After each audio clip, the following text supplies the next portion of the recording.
Hello students, so today we are going to introduction part of statistics. Okay, statistics में देखिए आप क्या होता है। स्टैटिस्टिक्स में क्या होगा, आपको क्या क्या पढ़ना है उस चीज़ को हम लोग स्टार्ट करेंगे और वन बाय वन करके डिस्कस करेंगे। इसमें एक्चुअली जो है ये क्लास जो है आप छोटी क्लास से स्टार्ट हो जाता है, ये आपको 9 में 10 में, ठीक है, 11th में भी आपका सिलेबस में आता है। स्टैट्स का पार्ट है, ठीक है। अगर आप जो है नेट में क्या सिलेबस में आपका यूनिट 4 का पार्ट होता है स्टैटिस्टिक, तो ये चीज़ आप समझेंगे। 8 में भी आपका स्टैटिस्टिक आता है, तो आप समझेंगे ये पे क्या होता है। हम इसको स्टार्ट करें, इनिशियल से स्टार्ट कर रहे हैं। आप देखें इस चीज़ को, a branch of mathematics which deals with the collection. किसका कलेक्शन करेंगे? डाटा का कलेक्शन। प्रेजेंटेशन, किसका प्रेजेंटेशन? डाटा का प्रेजेंटेशन करेंगे। एंड एनालिसिस और उसका एनालिसिस करेंगे, ठीक है। मतलब डाटा का कलेक्शन, प्रेजेंटेशन और उसका एनालिसिस करेंगे। And interpretation of the numerical data, जो भी डाटा होगा उस डाटा का हम लोग कलेक्शन भी करेंगे, प्रेजेंटेशन भी करेंगे और उनका इंटरप्रिटेशन भी करेंगे, ठीक है। तो अब यहाँ पे सबसे पहले अगर डाटा का जो कलेक्शन होगा, आपको डाटा के कलेक्शन को आपको पता होगा। अगर उसको डाटा के कलेक्शन को हम लोग करेंगे और डाटा को अगर हम अरेंज करें तो उसको हम लोग फ्रीक्वेंसी टेबल कहते हैं। डाटा का प्रेजेंटेशन में आपको समझें, डाटा का प्रेजेंटेशन में आपको आना चाहिए। जैसे आपका फ्रीक्वेंसी टेबल जो होगा, प्रेजेंटेशन ऑफ डाटा में आपका ग्राफ वाला पार्ट आ जाएगा, ठीक है। फ्रीक्वेंसी पॉलीगन आ जाएगा, ऑगिव आएगा, ये सारा चीज़ आएगा। और इंटरप्रिटेशन ऑफ डाटा का मतलब आपका यहाँ पे मेजर ऑफ सेंट्रल टेंडेंसी का मतलब है। यहाँ पे आपको हम पहले से जनरली आपको हम बताते हैं स्टैटिस्टिक में क्या क्या चीज़ पढ़ना है। तो सबसे पहले हम आपको डाटा के बारे में आपको बाद में स्टडी आपको बस बताएंगे। आपको सबसे पहले इस चीज़ को आप समझेंगे इसमें क्या क्या चीज़ पढ़ना पड़ता है। जनरली जो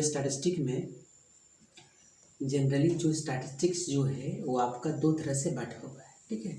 एक दो तरह से बांटा हुआ। पहला तो हम लोग कहते हैं डिस्क्रिप्टिव, ठीक है। पहला जो है डिस्क्रिप्टिव जो है स्टैटिस्टिक होता है, ठीक है। तो आप उसको समझेंगे डिस्क्रिप्टिव स्टैटिस्टिक्स। नेक्स्ट जो है एक जो आपका होगा स्टैटिकल इंटर, दो चीज़ के इसमें हम लोग जो होता है सैंपल के बारे में पढ़ते हैं, पॉपुलेशन के बारे में पढ़ते हैं। ये चीज़ हम ये आपका जो है एक सैंपल के बारे में पढ़ेंगे। ये आपका जो है अपर लेवल का चीज़ होता है, वो आपको बताया जाएगा बाद में ये, ठीक है। पॉपुलेशन, ठीक है, ये सारे चीज़ को हम लोग पढ़ते हैं स्टैटिकल इंटरफेरेंस में, ठीक है। हम आपको डिस्क्रिप्टिव स्टैटिस्टिक के बारे में बताते हैं, ठीक है। डिस्क्रिप्टिव स्टैटिस्टिक में क्या क्या चीज़ होगा। तो डिस्क्रिप्टिव स्टैटिस्टिक्स को अगर हम लोग देखें तो इसको क्या क्या पढ़ना है, तो सबसे पहले तो आपको हम इसके बारे में डाटा के बारे में जरूर बताएंगे। आपको डाटा क्या होता है और ये कितने तरह का क्लासिफिकेशन होता है, वहाँ से आपको सिखाएंगे। डिस्क्रिप्टिव स्टैटिस्टिक्स में आपको थोड़ा सा आपको हम इसका स्टार्टिंग से स्टार्ट करें तो सबसे पहले तो हम लोग करेंगे क्या, कलेक्शन ऑफ डाटा। डाटा का जो कलेक्शन होगा उसको हम लोग क्या कहेंगे, कलेक्शन ऑफ डाटा, ठीक है। इसको हम लोग कहेंगे frequency table, FT, frequency table, ठीक है। नेक्स्ट हम लोग कहेंगे presentation of data. Presentation of data में क्या होगा, ग्राफ होगा, ठीक है। प्रेजेंटेशन ऑफ डाटा में आप सिंपली समझें, ये जो होने वाला है वो क्या होगा, ग्राफ होगा। और ये ग्राफ में आपको पता होगा कौन कौन सा चीज़ आ जाता है इसमें। सबसे पहले तो आएगा आपका फ्रीक्वेंसी पॉलीगन, ठीक है। फ्रीक्वेंसी पॉलीगन आएगा, ऑगिव आएगा, हिस्टोग्राम आएगा, ठीक है। हिस्टोग्राम होगा, उसके बाद है पाई चार्ट होगा, ठीक है। पाई चार्ट होगा, तो ये सारा चीज़ आपका इसमें आ जाएगा। उसके बाद जो है फ्रीक्वेंसी पॉलीगन, ऑगिव हो गया, हिस्टोग्राम, पाई चार्ट, ये सारे चीज़ हम लोग यहाँ पे प्रेजेंटेशन ऑफ डाटा के बारे में हम लोग सीखेंगे। वैसे आपका ऑगिव जो है क्लास जो है 10 से का सिलेबस में है, लेकिन इसको हटा दिया है ये आपका इस सेशन का। तो आपको ये सारी चीज़ जो आपको क्लास 9th में चीज़ है, ये क्लास 8 का पार्ट होता है, फ्रीक्वेंसी पॉलीगन, हिस्टोग्राम, ये सारी चीज़, ठीक है। अब यहाँ से हम लोग जो करेंगे, नेक्स्ट हम लोग क्या करेंगे, इसका हम लोग इंटरप्रिटेशन करेंगे डाटा का, ठीक है। अब डाटा का इंटरप्रिटेशन में जो होगा वो क्या क्या चीज़, इस चीज़ को हम लोग को स्टडी करना है, ठीक है। अब इंटरप्रिटेशन में डाटा, ठीक है, इंटरप्रिटेशन ऑफ डाटा, ठीक है। अब यहाँ पे इसको हम लोग क्या क्या पढ़ेंगे, वो हमको वन बाई, ये सबसे का ब्रॉड पार्ट होता है इस चीज़ को स्टडी करने का, ठीक है। इस चीज़ को स्टडी करने का सबसे ब्रॉड पार्ट होता है, तो आप इसको समझेंगे वन बाई वन करके इसको इसमें केस में क्या क्या चीज़ हम लोग को पढ़ना है इसका इंटरप्रिटेशन ऑफ डाटा में, ठीक है। तो सबसे पहले तो आप ये समझे, सबसे पहले इसमें जो हम लोग पढ़ेंगे वो पढ़ेंगे हम लोग measure of central tendency, measure of central tendency, measure of central tendency.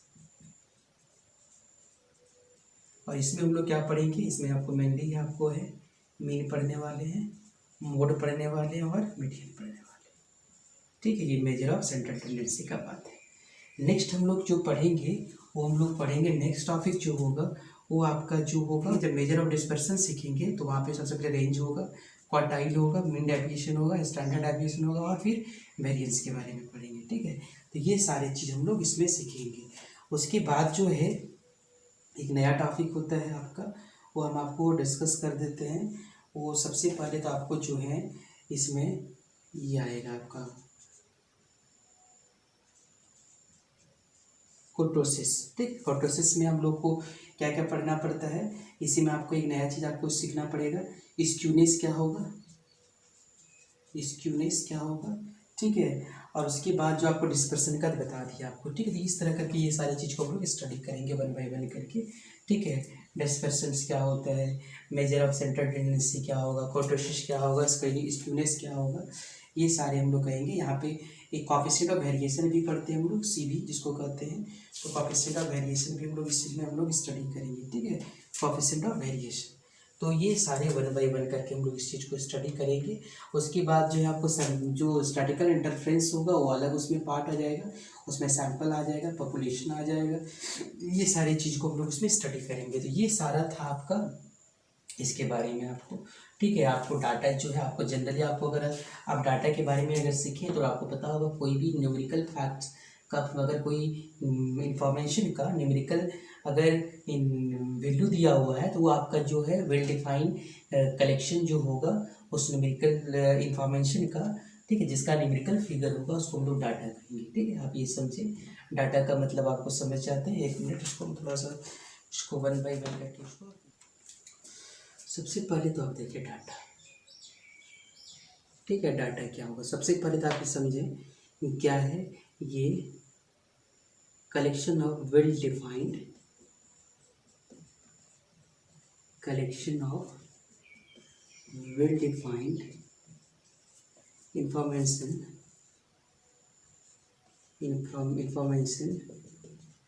with numerical figure, with numerical figure।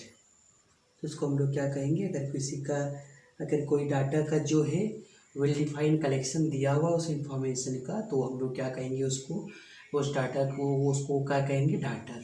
यहाँ पे इन्फॉर्मेशन मतलब ज़रूर समझ में आता होगा क्या होगा, वेल डिफाइंड इन्फॉर्मेशन का मतलब आपको ये क्लियर हो जाना चाहिए कि इन्फॉर्मेशन वेल डिफाइंड क्या होता है, ठीक है। तभी आप उसको डाटा करेंगे। जैसे कि आप देखिए यहाँ पे एक हम आपको एग्जांपल देते हैं आपको, ठीक है। इन्फॉर्मेशन वेल डिफाइंड इन्फॉर्मेशन क्या होगा, जैसे अगर आप जो है all rich man of India, ठीक है, तो आप यहाँ पे समझें, आप all rich man of India ये आपका एक इन्फॉर्मेशन दिया हुआ है, इसको आप डाटा कलेक्ट नहीं कर सकते, क्यों, क्योंकि यहाँ पे एक वेल डिफाइंड इन्फॉर्मेशन नहीं है ये, ठीक है। क्योंकि वेल डिफाइंड इन्फॉर्मेशन आपका ये नहीं है, ये आपका नॉट वेल डिफाइंड इन्फॉर्मेशन, ठीक है। क्योंकि कौन सा आदमी जो होगा रिच होगा आप उसको डिफाइन नहीं किए हैं, तो नॉट वेल डिफाइंड इन्फॉर्मेशन। तो यहाँ से आपको जो है इन्फॉर्मेशन आपको नहीं मिलेगा आपको, ठीक है, क्योंकि ये आपका जो है ये आपका रिचनेस जो वर्ड होगा यहाँ पे अनडिफाइन किया है, यहाँ से आप इसको डाटा को कलेक्ट, डाटा के लिए आप नहीं सोच सकते, ठीक है। ये चीज़ आप याद रखिए, ठीक है। तो आपके पास क्या होना चाहिए, वो डिफाइन आपका जो है जो इन्फॉर्मेशन हो वो आपका वेल डिफाइंड होना चाहिए। ऐसा वैसा इन्फॉर्मेशन ना हो जिसमें आप जो है आप डायलेमा में हो कि आपका किसको लें किसको ना लें। जैसे यहाँ पे देखें all rich man of India, आप किसको लेंगे या नहीं लेंगे इसमें आपको पता ही नहीं चलेगा आपको कि किसको लेना है किसको नहीं लेना है, बिकॉज यहाँ पे रिचनेस जो है कोई भी आप ऐसा नहीं बोलेंगे किसको उसको आप रिच बोलेंगे, तो ये चीज़ आप याद रखेंगे, ठीक है। अब डाटा को आप देखें, डाटा को जनरली जो है हम लोग इसका क्लासिफिकेशन का बहुत वे है, लेकिन आपको थोड़ा सा आपको बताते हैं on the basis of investigator, ठीक है। इन्वेस्टिगेटर के सेंस पे ये जो डाटा होगा वो दो तरह का होगा। पहला तो हम लोग कहेंगे प्राइमरी डाटा, पहला हम लोग कहेंगे प्राइमरी डाटा, नेक्स्ट को हम लोग क्या कहेंगे, सेकेंडरी डाटा। प्राइमरी डाटा एक क्या होगा, सेकेंडरी डाटा। और नेक्स्ट जो होगा आपका इन्वेस्टिगेटर के सेंस में, फिर आप कलेक्शन के सेंस पे, ठीक है। अगर वो कलेक्शन के सेंस पे जो होगा वो दो तरह का डाटा होगा, पहला रॉ डाटा होगा, फिर क्या होगा, ग्रुप डाटा होगा, ठीक है। एक रॉ डाटा होगा, एक ग्रुप डाटा होगा। तो ये चीज़ आप समझेंगे इस चीज़ को कि कौन सा जो होगा। एंड जैसे इन्वेस्टिगेटर के सेंस पे होता है कि अगर कोई डाटा को जो कलेक्ट करता है, अगर उसी को आपको यूज कर रहा है, दैट इज़ द, वो क्या होगा, आपका सेकेंडरी डाटा, ठीक है। वही आपका सेकेंडरी, जैसे कि कोई अगर किसी डाटा को कलेक्ट किया हुआ, ठीक है, और जो डाटा को कलेक्ट किया है सिर्फ कलेक्शन डाटा को किया है, तो उस तरह के डाटा को हम लोग क्या कहेंगे, प्राइमरी डाटा। और कलेक्शन जो मतलब जो इन्वेस्टिगेटर है वही उसका यूजर हो, ठीक है। इसमें आपका प्राइमरी डाटा में क्या है आपका, जैसे देखिए जो इन्वेस्टिगेटर है, ठीक है, जो इन्वेस्टिगेटर है डाटा को इन्वेस्टिगेट किया हो, ठीक है, तो उसको हो जाएगा आपका प्राइमरी डाटा। और अगर वो जो है, अगर इन्वेस्टिगेटर और जो यूज़र हो दोनों सेम हो जाए, मतलब जो उसको डाटा को कलेक्ट किया वही उसको यूज कर रहा है, तो उसको हम लोग क्या कहेंगे, सेकेंडरी डाटा, ठीक है। और अगर ये दोनों इसमें जो है सेम हो जाए तो उसको हम लोग कहेंगे प्राइमरी डाटा, ठीक है। ये चीज़ याद रखेंगे। जैसे कि मान लेते हैं हम 3 स्टूडेंट का मार्क्स हाइट लिए, मान लेते हैं 3 स्टूडेंट का मार्क्स लिए हम, जैसे हम लेते हैं 10 में, अगर ये 8 कोई 7 ये कोई 6, ये जो हम एक डाटा को कलेक्ट किए, ये जो डाटा कलेक्ट किया हम इसको अब क्या कर रहे हैं, इसको ये तो हो जाएगा मेरे लिए क्या होगा, प्राइमरी डाटा, ठीक है। ये मेरे लिए क्या हो गया, प्राइमरी डाटा। अभी कोई दूसरा आदमी क्या किया, इस डाटा को, इसको असेंडिंग ऑर्डर में सजा दिया, ठीक है, 6 7 में, तो ये उसके लिए जो हो गया, सेकेंड आदमी जो के लिए क्या होगा, ये क्या हो गया, क्योंकि वो इन्वेस्टिगेट हम किए थे और यूज किया है दूसरा कोई, तो उस तरह के डाटा को हम लोग क्या कहेंगे, सेकेंडरी डाटा कहेंगे। सेकेंडरी डाटा, ये चीज़ आप याद रखेंगे इन्वेस्टिगेटर और यूजर्स के सेंस पे, ठीक है। आपको अगर किस सेंस अगर क्या है, अगर दोनों अलग अलग हो, वही एक ही डाटा का आप डिपेंड करता है यूजर्स के ऊपर कि कौन यूज कर रहा है, क्या कर रहा है, उसी के ऊपर डिपेंड करता है इसका नाम, ठीक है। जैसे रॉ डाटा के लिए आपको पता होगा, जैसे आपको ये 4 8 10, अगर इस तरह के डाटा अगर रो में दे दिया हुआ है, इस डाटा को हम लोग कहेंगे रॉ डाटा, ठीक है। इस डाटा को हम लोग क्या कहेंगे, रॉ डाटा। और अगर ये डाटा को जो दिया है वो क्या है, ग्रुप में दिया, जैसे 0 से 10, ठीक है, 10 से 20, 20 से 30, तो इस तरह के डाटा को हम लोग क्या कहेंगे, ग्रुप डाटा। अगर कोई डाटा अलग अलग ग्रुप में दिया हुआ हो तो उसको हम लोग ग्रुप डाटा कहेंगे। और अगर जो है, अगर डाटा एक स्टेट दिया हुआ हो, रो में दिया हुआ है, उसको हम लोग रॉ डाटा कहेंगे।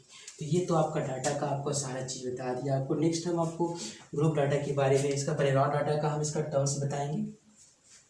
नेक्स्ट टॉपिक जो होगा, हम रॉ डाटा का सारा टर्म्स आपको बताएंगे, और फिर हम ग्रुप डाटा का सारा टर्म्स बताएंगे। तो 1 बाय 1 करके हम आपको डिस्कस करेंगे, पहले रॉ डाटा का टर्म्स और फिर ग्रुप डाटा। Thank you.